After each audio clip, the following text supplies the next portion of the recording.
सो hi everyone, hope आप सही से होंगे एंड आपकी पढ़ाई बिल्कुल अच्छे से जा रही होगी। तो मैं आपको याद दिलाता हूँ कि मैंने अपलोड किए थे 2 लेक्चर्स, ठीक है, अभी तक, जो 11th फिज़िक्स के सेकंड चैप्टर है उसी से, जो यूनिट्स एंड मेजरमेंट्स है, ठीक है। तो उसमें मैंने 2 वीडियोज़ में क्या बोला था, उसमें मैंने 2 वीडियोज़ में फिज़िकल क्वांटिटीज़ के बारे में बोला था, यूनिट्स के बारे में बोला था, सीजीएस सिस्टम के बारे में था, एफपीएस सिस्टम के बारे में बोला था, एमकेएस एसआई में थोड़ी बात की थी, ठीक है। एंड जो दूसरे वीडियो में मैंने बोला था फिजिकल क्वांटिटीज़ क्या होती है, उनके जो टाइप्स है, ठीक है, जैसे फंडामेंटल क्वांटिटीज़ कौन सी है, जिनको हम बेस क्वांटिटीज़ भी बोलते हैं, ठीक है, डिराइव्ड क्वांटिटीज़ कौन सी है एंड सप्लीमेंट्री क्वांटिटीज़ कौन सी है। तो मैंने बोला था जो फंडामेंटल क्वांटिटीज़ है वो 7 है, ठीक है, जो यहाँ पे लिखे हैं, ठीक है। फंडामेंटल क्वांटिटी जो है वो है 7, ठीक है। डिराइव्ड क्वांटिटीज़ कितनी है, प्लीज़ हाँ लिमिट नहीं बोलना, बहुत सारी है, ठीक है, बहुत सारे। एक्चुअली फिजिक्स के सारे जो क्वांटिटीज़ है वो डिराइव्ड क्वांटिटीज़ ही है, ठीक है। तो एक्सेप्ट 9, एक तो ये 7 और दूसरे ये वाले 2, ठीक है, इसमें 2 है, ठीक है। तो हमने इन चीज़ों को डिस्कस किया था। जो आज हम डिस्कस करने वाले हैं ना वो है डायमेंशंस के बारे में, ठीक है।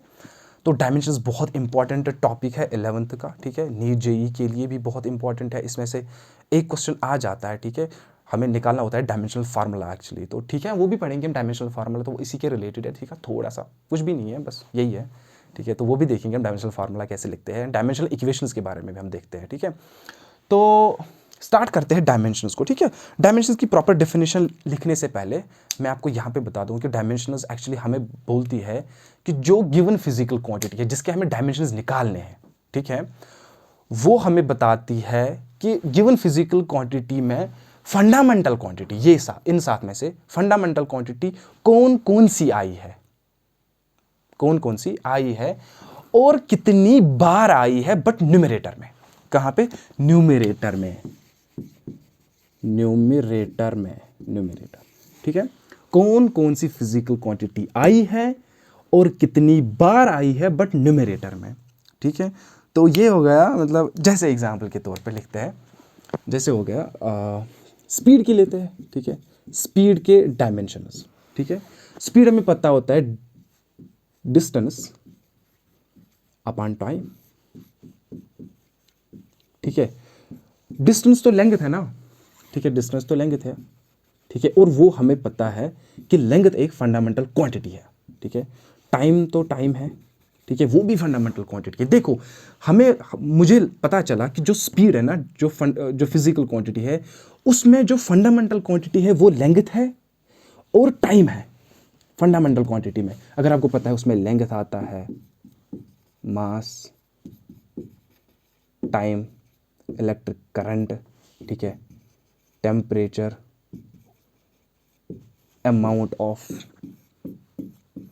सबस्टेंस एंड ल्यूमिनस इंटेंसिटी, ठीक है। मैं बहुत बार लिख चुका हूँ पिछले लेक्चर्स में, इसीलिए मैंने लिखा था यहाँ पर सीधे ही 7 लिखा था अभी, ठीक है। तो ये फंडामेंटल क्वांटिटीज है। तो देखो स्पीड में जो फंडामेंटल क्वांटिटी आई है वो है लेंथ है और टाइम है, ठीक है। लेकिन हमें क्या बोल रहे हैं, डायमेंशंस हमें ये भी बताते हैं कि कितनी बार आई है, देखो, लेकिन न्यूमरेटर में, इसीलिए टाइम को न्यूमरेटर में लेके चले जाते हैं, ठीक है। Length time to the power -1, क्योंकि इसके तो नीचे पावर है ना 1, इसका तो पावर है नीचे 1, ठीक है। तो देखो जो स्पीड है ना, इसके डायमेंशंस 1 है इन लेंथ, -1 है इन टाइम, ठीक है। स्पीड के जो डायमेंशंस है वो है 1 इन लेंथ, मतलब लेंथ एक बार आई है, ठीक है। और जो स्पीड में टाइम आया है वो -1 बार आया है, मतलब कि वो एक्चुअली नीचे है टाइम, कहाँ है, नीचे है टाइम, ठीक है। तो इसी तरीके से एक और लेते हैं, ठीक है, जैसे डेंसिटी, क्या है, डेंसिटी। डेंसिटी जो डेफिनेशन है मास पर यूनिट वॉल्यूम, यही है, ठीक है। देखो मास डिवाइड बाय वॉल्यूम को एक्चुअली लेंथ का क्यूब लिखेंगे, बिकॉज वॉल्यूम होता है ना length into breadth into height, ठीक है। बट ब्रेडथ भी तो लेंथ ही है, हाइट भी तो लेंथ ही है, ठीक है। तो मास इंटू लेंथ का -3, ठीक है, क्योंकि नीचे 3 है तो ऊपर -3 आएगा। तो देखो मुझे पता चला कि जो डेंसिटी है ना फिजिकल क्वांटिटी, उसमें जो फंडामेंटल क्वांटिटीज है वो है mass and length, mass and length. तो कितनी बार आई है? मास आई है एक बार, ठीक है, मास आया है एक बार। जो लेंथ आया है वो आया है -3 टाइम्स, मतलब कि एक्चुअली लेंथ आया है नीचे में डिवाइड में 3 टाइम्स। आपको समझ आ रहा है? तो हम बोलेंगे जो डेंसिटी के जो डायमेंशंस है वो 1 इन मास है। क्या है? इसको अच्छे से लिखते हैं प्लीज, हाँ, सॉरी, 1 इन मास है और -3 इन लेंथ, -3 इन लेंथ, मतलब dimensions of density in mass is 1 and dimensions of density in length is -3। क्या है? -3। ये है एक्चुअली जो डायमेंशंस का कॉन्सेप्ट है, ठीक है। लेकिन अब क्या करते हैं, तो यहां पे अगर देखेंगे स्पीड के जो डायमेंशंस लेंथ में है ना वो है 1 एंड जो स्पीड के डायमेंशंस इन टाइम है वो है -1। और हम इसको इस तरीके से भी बोल सकते हैं कि स्पीड का 1 है dimension in length and speed का डायमेंशन -1 है इन टाइम। आया समझ? फिर से रिपीट करते हैं। जो स्पीड के डायमेंशंस है लेंथ में वो है 1 एंड टाइम में -1, और स्पीड का 1 है dimension in length and -1 in time. ये है प्रॉपर बोलने का तरीका डायमेंशंस के बारे में, ठीक। लेकिन जो अगर एग्जाम में आए तो इसको कैसे लिखे, ठीक है, और इंग्लिश में इसको कैसे लिखे, ठीक है, तो देखते हैं इंग्लिश में कैसे लिखते हैं। हमें बस देखना होता है कि जो गिवन फिजिकल क्वांटिटी जिसके हमें डायमेंशंस निकालने हैं, ठीक है, उसमें जो फंडामेंटल क्वांटिटी है और जिनको बेस क्वांटिटी कौन कौन सी आई है, कितनी बार आई है, लेकिन न्यूमरेटर में, ठीक है। तो जो डेफिनेशन है वो ऐसी है, डायमेंशंस आर पावर्स, क्या है? पावर्स और exponents raised to fundamental quantities to represent the given physical quantity। ठीक है, जो मैंने बोला अभी तक ये वही है, ठीक है, बस थोड़ा लैंग्वेज में डिफरेंट लिखा है। दीज आर द पावर, जो डायमेंशन है वो पावर्स है और एक्सपोनेंट्स इनको बोलते हैं, raised to the fundamental units यहां पे लिखो, ठीक है, फंडामेंटल यूनिट्स यहां पे लिखो, ठीक है, to represent the given physical quantity, ठीक है। एग्जांपल, तो उसी तरीके से जैसे स्पीड है डिस्टेंस अपॉन टाइम, ठीक है, तो डिस्टेंस क्या है? वो तो लेंथ है ना, लेंथ है, और तो टाइम नीचे है तो ये ऊपर टाइम आएगा, लेकिन -1, तो इसका लेंथ का कौन सा पावर है? वो 1 है, ठीक। तो देखो आर द पावर्स, तो ये तो पावर्स है 1 एंड -1 है, ठीक है, raised to the fundamental units, यहां पे कौन है? लेंथ है जो फंडामेंटल क्वांटिटी है और टाइम है जो फंडामेंटल क्वांटिटी है। तो यही है ना, ये पावर्स की बात करता है, कहां की? पावर्स की बात करता है, ठीक है। तो अब एक और चीज यहां पे मैं बोल दूंगा, वो है रिप्रेजेंटेशन, जो एक्चुअली डायमेंशंस में हम बोलते हैं, इसमें लेंथ को हम m से रिप्रेजेंट नहीं करते बट रादर l से रिप्रेजेंट करते हैं। कैसे? l से रिप्रेजेंट करते हैं। मास को हम जो रिप्रेजेंट करते हैं वो m से करते हैं, kg से नहीं रिप्रेजेंट करते, और जो टाइम है उसको हम रिप्रेजेंट करते हैं t से, ना कि सेकंड से, ठीक है। तो मतलब कि जो पहला लेटर है इनका, उन्हीं से रिप्रेजेंट करते हैं, ठीक है। लेंथ को l से, मास को m से, टाइम को t से। तो इसको इसी नोटेशन में लिखते हैं। लेंथ के बदले हम l लिखेंगे टू द पावर 1, ठीक है, टाइम टू द पावर -1, ठीक है, और इसको ऐसे भी लिख सकते हैं l टू द पावर 1, ठीक है, m to the power 0, because इसमें मास है ही नहीं ना, इसमें लेंथ है और टाइम है, मास है क्या? नहीं है, तो time to the power -1। Because देखो, आप हमें बोलोगे कि सर आपने m क्यों लिखा, ठीक है, बिकॉज जो कन्वेंशनली जो बुक्स ने लिखे हैं और कन्वेंशनली फिजिक्स में ये आ रहा है कि हम डायमेंशंस को लेंथ, मास एंड टाइम में लिखते हैं, ठीक है। मास भी आता है, ठीक है, मास भी लिखता है, अगर नहीं होता है तो उसका पावर 0 लिखेंगे, ठीक है। तो ये आया है तो इसीलिए हम लिखते हैं, ठीक है, अदरवाइज लिखने की ज़रूरत नहीं थी यहाँ पे। तो हम यहाँ पे बोलेंगे कि जो स्पीड के डायमेंशंस लेंथ में है वो है मास, वो 1 है, एंड जो स्पीड के डायमेंशंस मास में है वो है 0, ठीक है, और स्पीड के जो डायमेंशंस टाइम में है वो है -1, ठीक है। ये प्रॉपर बोलने का तरीका। इसी तरीके एक और लिखते हैं, जैसे हम लिखेंगे dimensions of velocity, dimensions of velocity. हमें पता है वेलोसिटी क्या होती है। वेलोसिटी होती है displacement divide by time taken. मतलब अगर एक ऑब्जेक्ट है, ठीक है, अगर एक ऑब्जेक्ट ए है, उसको जाना है बी, ठीक है, बी पोजीशन पे, ठीक है, तो वो कोई भी वे इख्तियार कर सकता है ए से बी जाने तक, ठीक है, लेकिन उसका डिस्प्लेसमेंट एक ही है, वो है इनिशियल पोजीशन को फाइनल पोजीशन से कनेक्ट कर लो, और जो स्ट्रेट लाइन है उसको डिस्प्लेसमेंट बोलते हैं। हमें देखना होता है डिस्प्लेसमेंट कितना है, ठीक है, और कितना टाइम लगा इसको यहां से यहां तक पहुंचने तक, ठीक है। तो डिस्प्लेसमेंट क्या होती है, वो है लेंथ, वो तो लेंथ ही है ना। डिस्प्लेसमेंट सपोज मीटर 10 मीटर आया, 20 मीटर आया, लेंथ भी तो मीटर्स में है, ठीक है, और टाइम, ठीक है। लेकिन अब नोटेशन में लिखें तो लेंथ क्या क्या लिखेंगे, एल लिखेंगे, L two the power 1, because एक ही बार है, ठीक है। मास है क्या, मास कुछ नहीं है।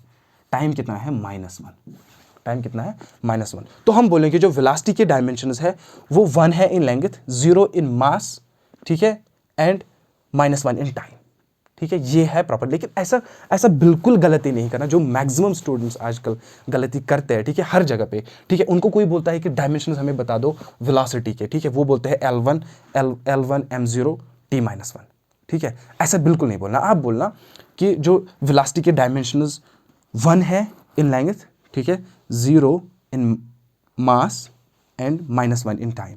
ये समझ आया? ओके। देखो मैं आपको यहाँ पे एक इंपॉर्टेंट ही चीज़ बताऊंगा। डायमेंशंस हम देखो यहाँ पे फिर से, यहाँ पे जो पावर्स है ना, पावर्स, यहाँ पे पावर्स की बात हो रही है, 1 0 -1, ठीक है। देखो जो डायमेंशंस हमें निकालने होते हैं ना, डायमेंशंस हम निकालते हैं 2 तरीके से। कितने तरीकों से? 2 तरीकों से। या तो हमें गिवन फिजिकल क्वांटिटी का फॉर्मूला पता हो, ठीक है, क्या हो पता, या तो फॉर्मूला पता हो और या तो यूनिट्स का पता हो। दोनों तरीकों से हम गिवन फिजिकल क्वांटिटी के डायमेंशंस निकाल सकते हैं। अगर किसी फिजिकल क्वांटिटी का मुझे पता हो उसका फॉर्मूला क्या है, ठीक है, और मुझे उस फिजिकल क्वांटिटी का यूनिट पता हो, मैं दोनों तरीकों से उसके डायमेंशंस निकाल सकता हूं। जैसे हम यहां पे एक इंपॉर्टेंट एग्जांपल लेते हैं जहां पे हमें फॉर्मूला नहीं पता लेकिन यूनिट पता है और हम डायमेंशंस निकाल सकते हैं। एक्सेलरेशन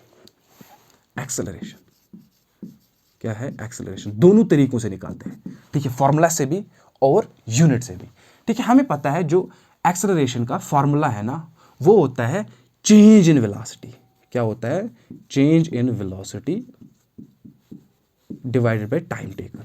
कितना टाइम लगा, ठीक है। सपोज मैं जा रहा हूं 30 मीटर्स पर सेकंड से, ठीक है, किसी जगह, एंड आफ्टर 10 सेकंड्स मेरी जो वेलोसिटी हुई वो हुई 40 मीटर्स पर सेकंड, ठीक है। मुझे कितना टाइम लगा? 10 सेकंड, ठीक है।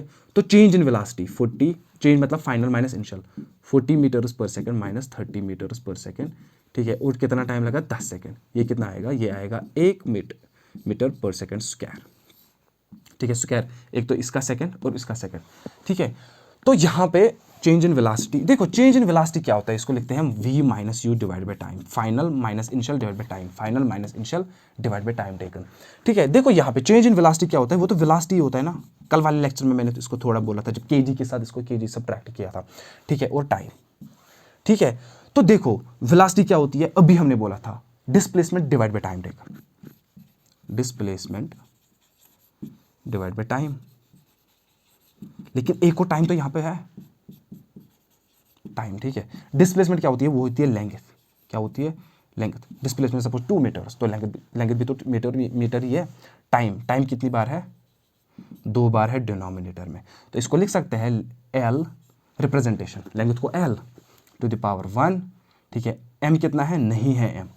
टाइम ऊपर जाएगा -2, ठीक है, नीचे 2 है तो ऊपर कितना आएगा? -2। तो हम बोलेंगे जो एक्सेलरेशन की जो डायमेंशंस है वो 1 है इन लेंथ, 0 है इन मास एंड -2 इन टाइम। ठीक है, ये कहाँ से हमने निकाला? ये हमने निकाला फॉर्मूला से। कहाँ से? फॉर्मूला से। क्या मैं, अगर मुझे इसका यूनिट पता हो, ठीक है, अगर मुझे इसका एक्सेलरेशन का यूनिट पता हो, क्या मैं निकाल सकता हूँ? हमें पता है जो एक्सेलरेशन का यूनिट है मीटर पर सेकंड स्क्वायर। हमें पता है ना acceleration metre per second, velocity metre per second, displacement metre, distance metre. ठीक है, इनको तो यूनिट्स पता है ना। तो देखो कभी कभी क्या होता है, बच्चा क्या कंफ्यूज हो जाता है, भाई एक्सेलरेशन क्या थी, change in velocity divide by time taken या नहीं, या कुछ भी बोल देता है। ठीक है, यार मुझे याद ही नहीं आ रहा है, चेंज इन वेलोसिटी था, displacement divide by time taken था, distance divide by time taken, कभी कंफ्यूज हो जाता है बंदा। ठीक है, लेकिन अगर उसको आइडिया हो कि जो एक्सेलरेशन का यूनिट है वो मीटर पर सेकंड स्क्वायर है, ठीक है, मतलब उसने रट्टा किया था। ठीक है, तो देखो मीटर क्या होता है, वो तो लेंथ की बात कर रहा है ना, मीटर मतलब लेंथ किसका, मीटर किसका यूनिट होता है? लेंथ का। ठीक है, और जो नीचे सेकंड है वो किसका यूनिट होता है? टाइम का, टाइम का स्क्वायर। ठीक है, तो लेंथ को कैसे लिखेंगे? L to the power 1। ठीक है, नीचे टाइम टू द पावर 2। ठीक है, ओके, इसको लिखते हैं L to the power 1 M to the power 0 to the power -2। ठीक है, ज़रा इनको चेक करो, ये वाला और ये वाला सेम ही है ना। तो मतलब मैंने गिवन फिजिकल क्वांटिटी के डायमेंशंस निकाले उसके फॉर्मूला से भी और उसके यूनिट से भी। ठीक है, तो कभी कभी क्या, कभी इंसान को पता होती है उसके फॉर्मूला तो निकाल लो, अगर नहीं पता है फॉर्मूला, अगर यूनिट पता है तो वहीं से भी निकल सकता है। ठीक है, देखो आई कैन अंडरस्टैंड कि आपने अभी 11th नहीं पढ़ा है तो आपको भी हो सकता है कंफ्यूजन हुआ होगा या ना समझ आया होगा एक्सेलरेशन के, लेकिन ये हमें पढ़नी है, ये सारी की सारी क्वांटिटीज़ हमें पढ़नी है। यहाँ पे हम क्या, यहाँ पे 11th में हम क्या करते हैं, यहाँ पे आपको सीधे फार्मूला देते हैं और उसके यूनिट दे देते हैं एंड बोलते हैं कि इसके डायमेंशंस निकाल लो। ठीक है, तो चलो कैलकुलेट करते हैं कुछ क्वांटिटीज़ के डायमेंशंस। ठीक है, मैं फिर से बोल रहा हूँ, ये पावर्स होते हैं। क्या? पावर्स और exponent is raised to the fundamental units. ठीक है, to represent a given physical quantity completely. ठीक है, ओके, मोमेंटम के निकालते हैं। ठीक है, मोमेंटम की डायमेंशन क्या है? मोमेंटम। ठीक है, तो मोमेंटम की हमें फॉर्मूला पता है, mass into velocity. Last lecture में मैंने थोड़ा इसको एक्सप्लेन किया था, बट उतना नहीं किया, बट स्टिल किया था, मास इनटू वेलोसिटी। ठीक है, देखते हैं मास क्या है, मास को कैसे रिप्रेजेंट करें? m से। m कितनी बार है? 1 टाइम्स। वेलोसिटी, वेलोसिटी क्या होती है? फिर से डिस्प्लेसमेंट, ताकि याद हो मैं फिर से लिख रहा हूँ, डिवाइड बाय टाइम। ठीक है, okay, m to the power 1, displacement क्या होती है? Length, L to the power 1, नीचे टाइम है to the power 1, m to the power 1, L to the power 1, t to the power -1। तो अगर आपको बोलेगा कि मोमेंटम के डायमेंशंस क्या है, आप ये नहीं बोलना m1 L1 t -1, प्लीज। हाँ, फिर से ऐसा नहीं बोलना, आप बोलना जो मोमेंटम के डायमेंशंस मास में है वो है 1, मोमेंटम के जो डायमेंशंस लेंथ में है वो है 1, एंड जो मोमेंटम के डायमेंशंस टाइम में है वो है -1। और मोमेंटम का 1 है डायमेंशन इन मास, 1 है डायमेंशन इन लेंथ, -1 है डायमेंशन इन टाइम। ठीक, ओके, तो फोर्स के निकालते हैं। ठीक है, बहुत इंपॉर्टेंट क्वांटिटी है फोर्स, एंड इसका आप याद रखोगे हमेशा के लिए। फोर्स, फोर्स की जो फॉर्मूला होती है वो होती है मास इनटू एक्सेलरेशन। क्या होती है? Mass into acceleration. ठीक, तो मास को लिखते हैं मास m1, क्योंकि एक ही बार है ना मास। ओके, एक्सेलरेशन क्या होती है? Velocity, actually change in velocity divide by time taken, तो चेंज इन वेलोसिटी, वेलोसिटी होती है और टाइम। ठीक है, तो वेलोसिटी को अब मुझे डायरेक्टली लिखना है लेंथ डिवाइड बाय टाइम। ठीक है, और नीचे एक और टाइम है। ठीक है, एक्चुअली डिस्प्लेसमेंट का लेंथ है। ठीक है, please m1 L1 t to the power -2, क्योंकि ओके आपके लिए नीचे ही लिखता हूँ पहले, t to the power 2 is equal to m1 L1 t -2। So जो फोर्स के डायमेंशन इन मास है वो है 1, इन लेंथ है 1, इन टाइम है -2, और फोर्स के डायमेंशन 1 है इन मास, 1 है in length, -1 in -2 in time. ठीक, ओके, इसका याद रखें, m1 L1 t की पावर -2, m1 L1 t की पावर -2। मैं अपने स्टूडेंट्स को ऐसे बोलता हूँ याद करने के लिए। ठीक है, तो m1 L1 t की पावर -2। ठीक, ये किसके डायमेंशन है? ऐसा नहीं, m1 L1 t की पावर -2 इसकी डायमेंशन नहीं है, प्लीज़। हाँ, बट याद करने के लिए। ठीक है, m1 L1 t की पावर -2, ये आप ऐसे याद करना होता है डायमेंशनल फार्मूला में। कहाँ पे? डायमेंशनल फार्मूला में क्या करते हैं, इसको ऐसे ब्रैकेट में बंद कर देते हैं। ठीक है, वो बन जाती है डायमेंशनल फार्मूला। चलो देखते हैं उसके बाद। ठीक, एक और फिजिकल क्वांटिटी का, वो है वर्क डन। क्या है? Work done. Work done, work done. देखो थोड़ा वर्क डन के बारे में बोलूँगा। देखो अगर कोई ऑब्जेक्ट है किसी जगह, ठीक है, तो मैंने उस पर कुछ फोर्स अप्लाई किया, कुछ न्यूटन्स का फोर्स अप्लाई किया, ठीक है, तो उसने अपनी पोजीशन चेंज की, उसने कुछ डिस्प्लेसमेंट कवर किया। सपोज यहाँ पे एक ऑब्जेक्ट था, ठीक है, सपोज इसका ऑब्जेक्ट, इसका मास था m, ठीक है, मैंने इस पर कुछ फोर्स अप्लाई किया f, ऑब्वियसली ये आगे जाएगा, सपोज यहाँ पे पहुँचा, ठीक है, एंड इसने डिस्प्लेसमेंट किया s, इसने डिस्प्लेसमेंट किया s, डिस्प्लेसमेंट और d, कुछ भी इसको डिस्प्लेसमेंट बोलते हैं। क्या बोलते हैं? डिस्प्लेसमेंट। ठीक समझ रहे हो? तो यहाँ पे मैं अच्छी चीज़ बताऊंगा, ठीक है। तो जो वर्क डन बोलेंगे ना, हम बोलेंगे फोर्स F डॉट S। अरे अभी डॉट छोड़ो, कहाँ पढ़े हम डॉट में, ठीक है, अभी डॉट को छोड़ो। Force into displacement, force multiple displacement, ठीक है। अरे फिजिक्स में ये भी एक चीज़ है, ये क्रॉस लिखना भी, ठीक है, ये भी बहुत चीज़ दिखाता है। अगर डॉट लिखेंगे वो भी, तो यहाँ पे मल्टीपल लिखो, ठीक है, ऐसे लिखो भी, ठीक है। Force into displacement. मैंने, हालांकि फोर्स एक वेक्टर क्वांटिटी है, डिस्प्लेसमेंट भी एक वेक्टर क्वांटिटी है, हम वेक्टर्स में पढ़ेंगे, बाद में आपको दिक्कत नहीं हो जाएगी। एक्चुअली इसका जो फॉर्मूला है वो F डॉट S है, ठीक है, ये वेक्टर क्वांटिटी है, ये भी वेक्टर क्वांटिटी है। जो डॉट है ना, यहाँ पे इसको डॉट प्रोडक्ट बोलते हैं, ठीक है। प्लीज़ अगर नहीं सुना है तो अज्यूम करो कि आपने नहीं सुना यहाँ पे भी, ठीक। तो देखो जो हम वर्क डन डिफाइन करते हैं ना, वो करते हैं हम फोर्स कितना है एंड डिस्प्लेसमेंट कितना हुआ, डिस्प्लेसमेंट कितना हुआ, ठीक है। तो हमें पता है ना फोर्स के जो डायमेंशंस है, 1 है मास m में, मास में, ठीक है, 1 है लेंथ में एंड -2 है टाइम में, मतलब m1 L1 t की पावर -2, ओके। एंड ये है डिस्प्लेसमेंट, मतलब ये लेंथ है, लेंथ है, ओके, तो to the power 1 m1 L1 t की पावर -2 एंड L1, ठीक है, m1 L कितनी बार है? एक बार, दो बार, L2 t की पावर -2। तो देखिए डायमेंशंस ऑफ वर्क है 1 इन मास, 2 इन लेंथ, -2 इन टाइम। फिर से और डायमेंशन, जो डायमेंशन है ना मास, वो वर्क डन के, वो मास में 1 है, लेंथ में 2 है एंड टाइम में -2 है, ठीक है, ये भी याद रख लेना, ठीक है। तो यहाँ पे एक चीज़ है, देखो सपोज किसी बंदे को हमने कुछ काम करने को बोला कि भाई कहीं पे पत्थर है तो इसको हटा लो, ठीक है। सपोज वो सुबह से शाम तक उस पर फोर्स दे रहा है, बट उसका डिस्प्लेसमेंट नहीं आ रहा है, मतलब वो उसको आगे नहीं ले जा पा रहा है, ठीक है। तो उसका कितना है डिस्प्लेसमेंट? वो इसका डिस्प्लेसमेंट 0 है, ठीक है। वर्क डन कितना होगा? वर्क डन 0 ही होगा ना। सपोज ने 10, सपोज वो 100 न्यूटन दे रहा है सुबह से शाम तक, लेकिन डिस्प्लेसमेंट 0 हुआ, ठीक है, मतलब चीज़ आगे गई ही नहीं, तो कितना आएगा टोटल वर्क डन? 0 ही तो आएगा। तो मतलब फिजिक्स में तो उसने कुछ काम किया ही नहीं ना, लेकिन हम बोलेंगे तो उसने बहुत सारा काम किया, ठीक है। तो ये चीज़ यहाँ पे है। चलिए, तो यहाँ पे एक चीज़ इंपॉर्टेंट चीज़ है, वो है, इसको बोलते हैं ना, जो इसका एक्चुअली यूनिट है ना वर्क डन का, देखो वर्क डन, फोर्स का न्यूटन, फोर्स का जो यूनिट है वो है न्यूटन, और डिस्प्लेसमेंट का मीटर, ठीक है, जो न्यूटन मीटर है, इसको हम एक और नाम बोलते हैं, उसको हम जूल बोलते हैं। क्या बोलते हैं? जूल बोलते हैं, ठीक है, ये याद रख लेना, ठीक है। जो वर्क डन का यूनिट है वो है जूल, एक्चुअली में ये है न्यूटन पर मीटर, ठीक है, जो न्यूटन मीटर है, सॉरी न्यूटन मीटर, ठीक है, इसको हम जूल भी बोलते हैं, ठीक। तो इसका यूनिट क्या है? जूल। शाबाश, अभी काम आएगा, अभी काम आएगा ये जूल, अभी काम आएगा, वेट करो। अब हम निकालते हैं एनर्जी। एनर्जी ये मेरे ख्याल से बहुत इंपॉर्टेंट है 11th के स्टेज पे, एनर्जी का क्या है, ठीक है। देखो मैंने आपको बोला है कि हम डायमेंशनल यूनिट से भी निकाल सकते हैं, हमें पता है एनर्जी का यूनिट क्या होता है, याद है 9th, जूल होता है। क्या होता है? जूल। वही यूनिट जो वर्क का होता है, वर्क डन का होता है, वही यूनिट जो वर्क डन का होता है, वही यूनिट है एनर्जी का भी, वही यूनिट है एनर्जी का भी। सो एनर्जी के जो डायमेंशंस आने चाहिए वो सेम आने चाहिए वर्क डन के, क्योंकि सेम यूनिट है ना, सेम ही यूनिट है, तो इसके डायमेंशन सेम ही आने चाहिए।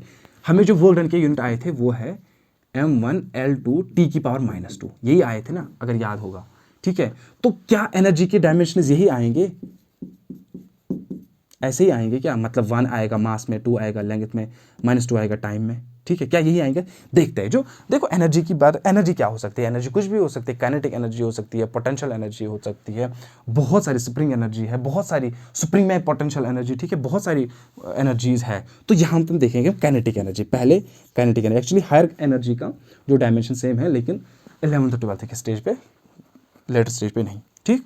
तो देखो काइनेटिक एनर्जी का फॉर्मूला हमें पता है, हाफ ऑफ mv², ठीक है, फिर से आई एक फॉर्मूला, ठीक है, हाफ ऑफ mv², इसकी काइनेटिक एनर्जी, किसी के पास कितना मास है और वो किस वेलोसिटी से जा रहा है उसका स्क्वायर लेते हैं, तो वो काइनेटिक एनर्जी का हमें बता देता है किसी के पास काइनेटिक एनर्जी कितनी है, ठीक है। अगर किसी के पास बहुत ज़्यादा मास है ये वाला, एंड वो हिट करे उससे लग जाती है, ठीक है। उसी तरीके से अगर किसी के पास वेलोसिटी बहुत ज़्यादा है उसका स्क्वायर करके, ठीक है, तो बहुत ज़्यादा लग जाती है, ठीक। तो देखो ये एक कांस्टेंट है, इसके डायमेंशन नहीं है, इसमें न लेंथ है, न मास है, न टाइम है, कुछ है इसमें, न टेम्परेचर है, न करंट है, न ल्यूमिनस इंटेंसिटी, कुछ भी नहीं है, ठीक है। मास का क्या है m1, ठीक है। वेलोसिटी, वेलोसिटी फिर लिखो सीधे, लेंथ ओवर टाइम का स्क्वायर, ठीक है, डिस्प्लेसमेंट डिवाइड बाय टाइम, ठीक है। m1 L2 नीचे t⁻², m1 L2 t⁻², ठीक है। ज़रा देखो same dimensions, because same unit थे। हमने बोला था कि अगर हमें किसी फिजिकल क्वांटिटी का यूनिट पता हो तो हम उसके डायमेंशन निकाल सकते हैं। तो यहाँ पे हमें एनर्जी का जो यूनिट था हमें पता था इसका जूल है, ठीक है, और हमें ये भी पता था कि जो वर्क का जो यूनिट है वो भी जूल ही है, तो मतलब इसके डायमेंशन सेम आने चाहिए as that of work done, ठीक है। तो ये हमने निकाला काइनेटिक एनर्जी का। क्या हम पोटेंशियल एनर्जी का भी यही निकलेगा? वो भी तो एनर्जी है, ठीक है, वो भी तो एनर्जी है। पोटेंशियल एनर्जी का क्या? देखो पोटेंशियल एनर्जी बहुत किस्म की है, ठीक है। Gravitational potential energy, electric potential energy, ठीक है। तो हम ग्रेविटेशनल पोटेंशियल एनर्जी की बात करते हैं, मतलब अगर हमने किसी ऑब्जेक्ट को किसी हाइट पे ले लिया, इसके पास कितनी एनर्जी आएगी, ठीक है। एक्चुअली जब हम 12th की फिजिक्स पढ़ेंगे और इवन ग्रेविटेशनल पोटेंशियल एनर्जी में हम पढ़ेंगे, ठीक है, एक्चुअली हमें यहाँ पे क्या करना पड़ता है, जो अर्थ होती है वो नीचे की तरफ खींच रही होती है, उसका जो फील्ड है वो ऐसे है नीचे की तरफ, एंड अगर मैं इसको ऊपर की तरफ उठाऊं तो मुझे वर्क करना पड़ रहा है ग्रेविटेशनल फील्ड के अगेंस्ट, ठीक है। तो ये वर्क डन जो मैं इस पे कर रहा हूं ऊपर लेने तक, ये इसमें स्टोर होता है in the form of potential energy. क्या हो जाता है? Store in the form of potential energy. Suppose ये अर्थ है, ठीक है, ये अर्थ है, ठीक है, और यहाँ इसका जो ग्रेविटेशनल फील्ड है वो ऐसे है, मतलब नीचे की तरफ।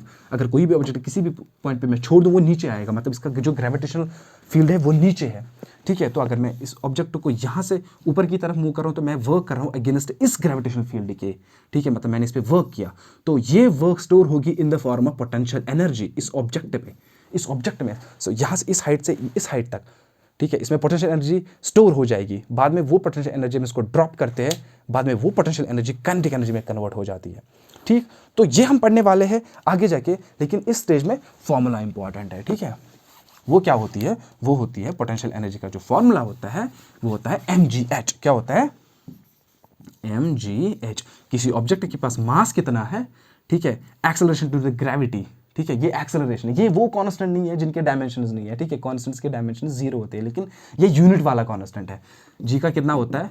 9.8 मीटर्स पर सेकंड स्क्वायर। अभी याद रखो, ग्रेविटेशन में पढ़ेंगे, अच्छे से पढ़ेंगे, ठीक। अभी के लिए 11th में पहले जो डायमेंशंस है इसमें थोड़े फॉर्मूलाज आपको यहीं से बताए दिए जाते हैं एंड आपको डायमेंशंस कैलकुलेट करने पड़ते हैं, ठीक है।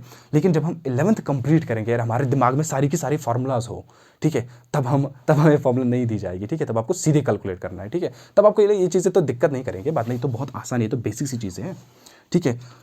तो जो जी है 9 एक्सेलरेशन है, ठीक है। देखो मास है एक टाइम पे, एक मतलब मास एक बारी है, ठीक है। हाइट क्या होती है? हाइट तो लेंथ होती है ना, L⁻⁴, ठीक है। जो जी है ये तो एक्सेलरेशन है ना, acceleration due to the gravity.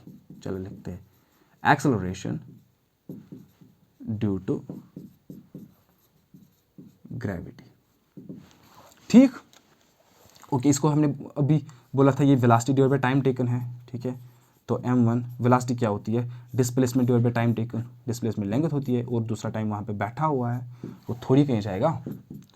So m1, ठीक है, l इसका तो ऑलरेडी L1 कितना हो गया? L2 नीचे t⁻², पूरा खोल के लिखना पड़ रहा है, L2 t⁻²। ओह सॉरी, ज़रा देखो, m1l2 T to the power minus two, m1l2 T to the power minus two. तो जो भी एनर्जी है उसके डायमेंशन सेम ही है, ठीक है। और वो किसके डायमेंशन के इक्वल होंगे? वर्क डन के, बिकॉज यूनिट सेम है।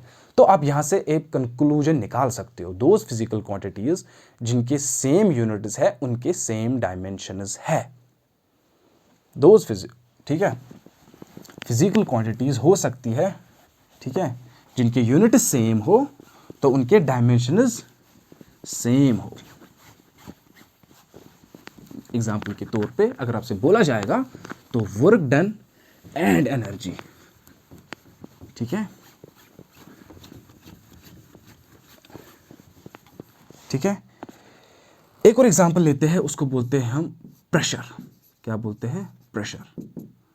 Force per unit area, force per unit area, ठीक है, फोर्स पर यूनिट एरिया, किसी जगह पे कितना फोर्स लग रहा है, कितने एरिया पे फोर्स लग रहा है, ठीक है, तो उसको हम बोलते हैं प्रेशर, ठीक है। एक्चुअली प्रेशर का जो डेफिनेशन आता है वो actually kinetic theory of gases में अच्छे से समझ आता है, ठीक है। तो गैसेस का जो प्रेशर है, ठीक है, तो फोर्स इसके क्या है? m1l1 टी की power minus to, m1l1 T की पावर माइनस टू बोला था याद करने के लिए, ठीक है। एरिया, एरिया क्या होता है? Length into breadth, length into breadth, लेकिन ब्रेड्थ तो लेंथ ही है, लेंथ ही तो है, ठीक है।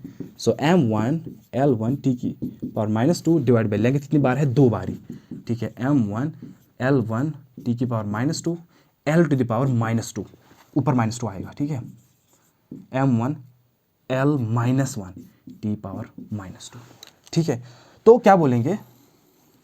जो प्रेशर के डायमेंशंस है 1 इन मास, -1 इन लेंथ, -2 इन टाइम, ठीक है। अब आपको सीक्वेंस समझ आई होगी, ठीक है। तो यहाँ पे करते हैं इसको कंक्लूड। यहाँ पे मैंने बेसिक सी जो फिजिकल क्वांटिटीज है, जो बेसिक सी डेफिनेशंस है या बेसिक सी यूनिट्स है, वहाँ पे उसके मैंने डायमेंशन निकाले, ठीक है। तो नेक्स्ट लेक्चर में है वो थोड़ा हायर लेवल का होगा, ठीक है। वहाँ पे हम स्पेशली कुछ कॉन्स्टेंट्स का डायमेंशन निकालेंगे और बहुत सारी इंपॉर्टेंट फिजिकल क्वांटिटीज़ का डायमेंशन होगा, वो मतलब थोड़ा हायर होगा, ठीक है। आप देख सकते हो, आपको अच्छे से समझ आएगा। होप्स हो कि आपको समझ आया होगा एंड होप कि आपको ये भी समझ आया होगा, ठीक है। तो thank you so much, thank you for watching, okay. And please support कर लेना, ठीक है, लाइक करके, सब्सक्राइब करके। तो सपोर्ट करोगे तो बहुत अच्छा फील होता है, ठीक है, और भी वीडियोस बनाने का मन करता है फिर, ठीक है। Thank you so much.